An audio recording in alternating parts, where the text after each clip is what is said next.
What's up, world? Welcome to Cage Minds. I'm your host, Micah. Today we're going to talk about UFC Battle of Bayou, give you the results, tell you how my predictions did. We're going to start off with the prelims. The whole night was a great night of fights.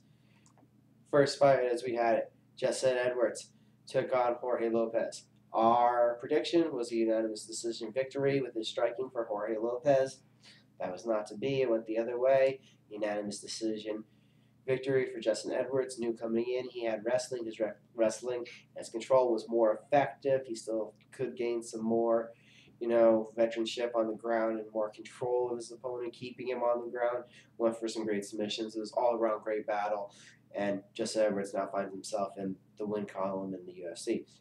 Next fight, as we had it, Mike Lewis was taking on Robert Peralta, who was a late replacement. I thought it was going to be a split decision victory for Robert Peralta. It ended up being a unanimous decision victory as his striking completely threw Lugo off base, and he did take that victory. Next fight was TJ Wahlberger, who was taking on a late replacement, Mike Stumpf. Mike Stumpf had all the cards against him. Late replacement, 6 days notice, really late. I thought Wahlberger would win this fight, either unanimous decision or in the third round.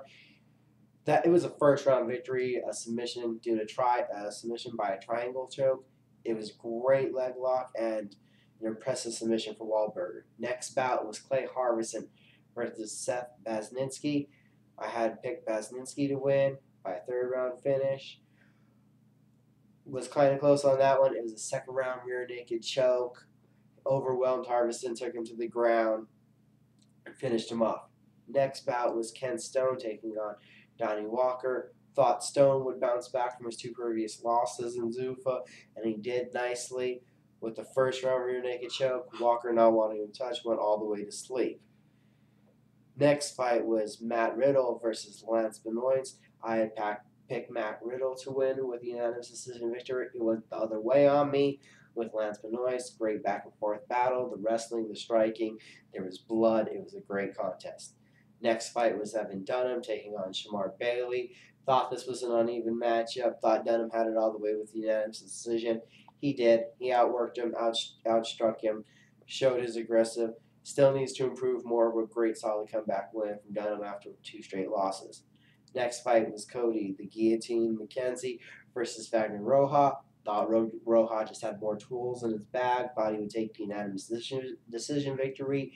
Thought Cody was too wise on the ground to get submitted. I guess he really does possibly just have a guillotine, as he did get rear naked choked in the second round. He too went all the way to sleep, not tapping. That was the prelims. Some great submissions during those prelims. We'll get now to the main card. That started off with Belcher versus Jason McDonald. I had picked Belcher in a split decision. Knew that Jason McDonald's best opportunity to win was on the ground submitting Belcher. He tried to pull guard, and then ended up with Belcher on top of him. Some heavy bombs later, Belcher was verbally tapping due to strikes. Big comeback win for Belcher, who's still a contender in the middleweight division. Glad to see him back after the 2 eye surgeries. That was a big win.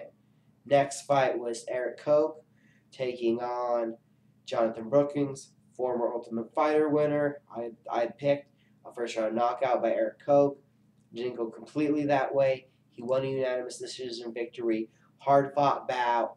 Jonathan Brookings used a lot of pressure, grappling, pushing against the cage. In the first round, he started off really well with knees, with elbows, kind of faded away from that plan, attempting more to get it on the ground. Didn't work out so well for him. Took a lot of punches also while trying to get it to the ground. Koch was ahead in the stand-up. Koch landed more strikes. Solid victory. Kind of close, I think closer than it would sound saying a unanimous decision victory, but still a solid win for Eric Koch. That takes us to the co-main event of the night, where Court McGee, another Ultimate Fighter winner, took on the South Korean Dong Yi Yang. I thought that it was going to be a knockout victory for Dong Yi Yang. That was not to be. Court McGee takes a unanimous decision victory using wrestling, using aggression, using conditioning, and a much better technical boxing game. His striking was crisper, cleaner. There was a point in the third round there where Yang did hit him with a looping right and a big flying knee, and I was really close to being right, I thought, but it was not to be. Great victory for Court McGee. Tremendous conditioning. 15 minutes and he looked tired. That was an amazing accomplishment. This takes us to the main event, where Jake Shields was taking on Jake the Juggernaut Ellenberger. We had picked unanimous decision victory for Jake Shields. I had said, though, Ellenberger has huge power. Just didn't think he would knock out Shields. Thought Shields had a great chin, taking shots from Dan Henderson and other superstars. That was wrong, too. 2 big knee shots and a lot of hammer fists later. The first stoppage loss of Jake Shields' mixed martial arts career. Jake Ellenberger is on that rising ladder, working his way towards a title shot. Seems to be a force now. Big knockout power. 26 wins, 16 TKOs.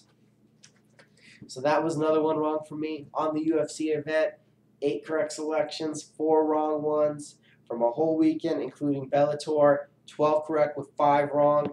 It's a great weekend of fights. I had a lot of fun. Hope you did too. Be sure next weekend to check back again with Cage Minds for our predictions, result shows, and everything. Also be sure to be following me on Twitter. Have a great weekend. Thanks for watching.